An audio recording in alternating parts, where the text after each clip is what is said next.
A'udzubillahi minasyaitonirrajim. Bismillahirrahmanirrahim. Alhamdulillahirabbil alamin. Wassalatu wassalamu ala asyrofil anbiya'i wal mursalin wa ala alihi washabbihi wattabi'in. Rabbi shrah li sadri wa yassir li amri wahlul 'uqdatam min lisani yafqahu qawli. Allahumma sholli ala sayyidina Muhammad wa ala ali sayyidina Muhammad.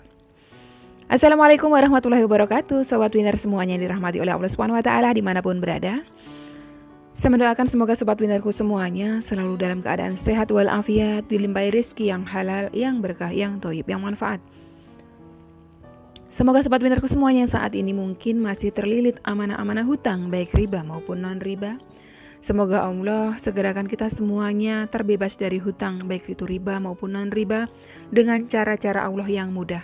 Tanpa harus menggali lubang yang baru, tanpa harus menyentuh kembali riba, tanpa harus menjual aset, tanpa harus direndahkan, dicaci maki, dikuncing, diolok-olok, dihina, diintimidasi, ditekan oleh manusia lain.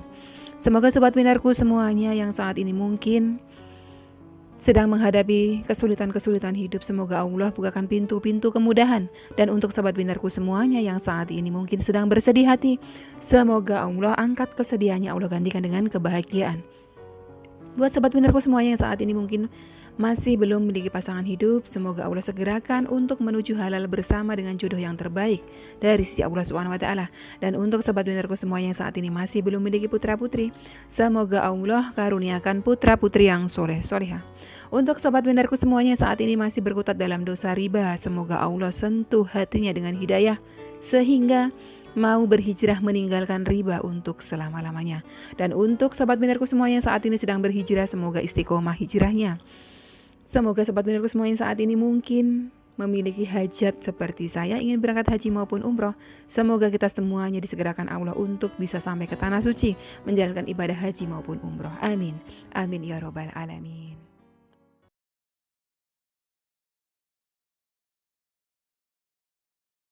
Masya Allah, tabarakallah, alhamdulillah, puji syukur kehadirat Allah Subhanahu wa taala. Tak lupa kita panjatkan, karena berkat rahmatnya lah kita bisa berkumpul kembali di channel kesayangan kita bersama untuk melakukan sesi Q&A ya. Hari ini ada beberapa pertanyaan yang sudah masuk ke handphone saya. Kita akan jawab satu persatu. Yang pertama ini sebetulnya bukan pertanyaan, tapi barangkali panjenengan ada yang mengalami seperti ini ya. Saya mau sampaikan. Tiap hari aku bersolawat hanya menunggu keajaiban. Semoga dikabulkan semua doa-doaku. Amin. Gak apa-apa menunggu keajaiban, itu hak panjenengan. Tapi sebaiknya tiap hari bersolawat karena niatnya lillahi ta'ala ya. Jadi panjenengan semuanya mulai dari sekarang belajarlah untuk meluruskan niat solawatnya. Niat solawat itu karena apa? Karena Allah. Karena solawat itu adalah perintahnya Allah. Perintahnya ada di mana? Ada dalam surah Al-Ahzab ayat ke-56. Innallaha malaikatahu yusholluna 'alan nabi ya ayyuhalladzina amanu shallu 'alaihi wasallimu taslima. Sesungguhnya Allah dan para malaikatnya bersolawat untuk Nabi. Wahai orang-orang yang beriman, bersalawatlah kamu untuk Nabi dan ucapkanlah salam dengan penuh penghormatan kepadanya. Artinya apa? Artinya kita bersolawat itu karena semata-mata mematuhi perintahnya Allah, mengharapkan ridhonya Allah, bukan karena yang lainnya ya. Jadi ini saya koreksi aja, tiap hari bersolawat bukan karena menunggu keajaiban, tapi karena memang Allah perintahkan kita. Apapun yang Allah perintahkan kita harus patuhi gitu ya.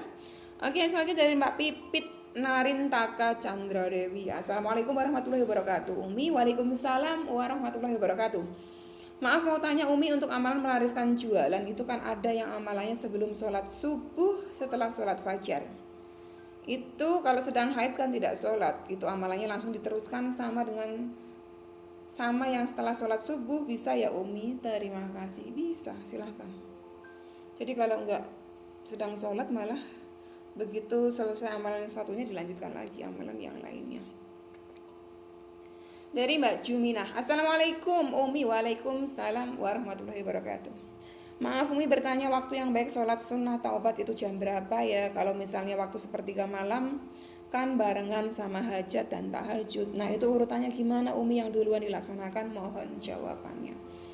Waktu pelaksanaannya sholat taubat kapan aja boleh, kecuali di jam-jam di waktu-waktu yang kita dilarang sholat. Kapan waktu kita dilarang sholat? Waktu matahari baru terbit. Kita tunggu 15 menit setelah matahari terbit baru boleh sholat. Waktu matahari tenggelam gitu kan, setelah nunggu tenggelam baru kita sholat. Makanya sholat maghrib tidak ada sholat sunnah ba'diyah asar setelah itu ya. Baru adanya sholat maghrib gitu maksudnya. Jadi kapan aja boleh panjenengan lakukan, pagi, siang, sore, malam, atau tengah malam. Kalau saya kenapa saya pilih di sepertiga malam? Karena di waktu itu saya merasa sedang kusyuk-kusyuknya. Karena saya ini tipe orang yang imannya masih lemah. Dengar suara sedikit saya nanti keganggu. Jadi saya cari waktu yang tenang, betul-betul sunyi, nggak ada suara-suara. Jadi sepertiga malam ketika orang lain sedang terlelap, saya bangun untuk sholat taubat. Urutannya bagaimana? Sebetulnya itu terserah, nggak ada urutannya. Tapi kalau saya yang ditanya, saya akan jawab. Pertama itu saya sholat taubat dulu. Hajat itu saya kasih belakang. Karena yang penting saya mohon ampun dulu sama Allah sebanyak-banyaknya. Baru saya nanti hajatnya di belakang. Makanya saya taruh sholat taubat di depan, tahajud di tengah, hajatnya di belakang. Itu kalau saya. Jenengan mengatur seselera jenengan ya boleh, terserah. Dari Mbak Ami, Kak saya mau nanya, kalau kita punya hutang 100.000 tapi lupa belum dibayar sampai 10 tahun. Terus kalau mau bayar apakah tetap 100.000? Apa harus lebih hutangnya dulu dalam bentuk makanan? Ini pertanyaan sama sebetulnya. Kemarin ada yang bertanya utang emas, digade ke toko emas. Misalnya emasnya harga 5 juta, digade tinggal 3 juta. Si orang yang utang itu ya kurang dibekali dengan ilmu agama, jadi dia kembalikan 3 juta karena dia merasa dapat uangnya hanya 3 juta. Itu zolim, nggak boleh seperti itu. Jadi kembalikanlah sesuai dengan harga yang dia beli. Oh ternyata emas itu dibeli pada saat harga 500.000, 10 gram 5 juta. Ternyata sekarang zamannya saya harus balikin, harga emasnya 780 atau 800 lah gampangnya. 10 gram jadi 8 juta, itu gimana? Saya harus balikinnya emas atau gimana? Ya balikin emas, dengan utang emas balikin emas. Itu. Gak boleh kalau jenengan utangnya emas harga lah 500.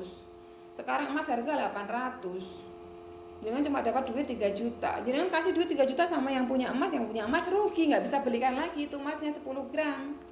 Cuma dapat emas berapa gram itu dibagi 800. Jadi belikanlah, kalau jangan utangnya barang, belikanlah barang tersebut di tahun ini. Sekarang harganya berapa ya itu ikuti. Jangan beli makanan harganya dulu tuh 10 tahun yang lalu harganya 100.000 makanan itu. Sekarang harganya mungkin nggak 100.000 lagi. Mungkin naik jadi 200.000. Ya belikan makanan yang sama. Seperti yang panjenengan utang, walaupun harganya naik itu resiko jenengan, tapi jenengan sudah berbuat adil, sudah mengembalikan haknya orang tersebut. Karena pada saat dulu makanan tersebut dibeli 100.000 uang dulu sangat berharga gitu loh. Jadi kembalikanlah sesuai dengan apa yang Pak panjenengan pinjam. Jangan dulu dibeli 100.000 sekarang dikasih duit 100.000 lah. Sekarang uang 100.000-nya dari jenengan dibelikan makanan yang sama persis kayak yang jenengan makan waktu itu, nggak dapat gitu loh ya. Jadi belikan yang sesuai. Terus ini siapa ini? Aisyah, Assalamualaikum Umi. Waalaikumsalam warahmatullahi wabarakatuh. Bolehkah mendoakan suami agar jauh dari pelakor sedangkan pelakor itu sudah hamil? Boleh, jenengan masih istri sahnya, boleh. Kalau pelakor itu belum dinikahi ya jenengan yang lebih berhak. Tapi kalau udah dinikahi pun jenengan ya punya hak juga sebetulnya. Doakan yang terbaik. Dari Amaliska, Umi, apabila saya mengurangi separuh dari hutang saya dengan resign kerja, apa itu bagus Umi? Sungguh hati ini ragu-ragu sekali, takut gak bisa dapat pekerjaan senyaman di tempat kerja ini. Tapi kalau saya tidak resign, gaji saya pun tidak bisa membayar amanah hutang-hutang saya bulan ini Umi. Jenengan resign bulan ini terus jenengan bisa membayar hutang. Maksudnya ini mungkin jenengan mau cairkan BPJS, tapi jenengan bilang hutangnya hutang bulan ini. BPJS bukannya ini ya, setahu saya setelah resign bulan ini nunggu 1 bulan baru bisa dicairkannya. Sama aja dong, jenengan nggak bisa buka, jenengan nggak bisa nggak bisa lunaskan amanah-amanahnya ya. Intinya gini, kalau kita melakukan sesuatu ragu-ragu itu tinggalkan. Kalau mau diyakinkan sama Allah, sholat istikharah itu penting ya.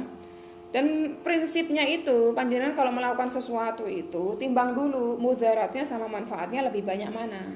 Oh, lebih banyak manfaatnya ternyata kalau saya bisa keluar, saya akan dapat BPJS, dana BPJS saya tutupkan utang, saya terselamatkan dari dosa riba. Kalau niatan panjenengan menyelamatkan diri dari dosa riba, mohon ampun kepada Allah, insya Allah Allah pasti akan ridhoi. Nggak perlu takut masalah nanti kedepannya akan dapat kerjaan nggak sebagus ini. Insya Allah kalau kita niatnya karena Allah, hijrah ya, meninggalkan sesuatu yang buruk untuk menuju yang baik, insya Allah pasti Allah akan mudahkan gitu ya. Jadi bagaimana sebaiknya?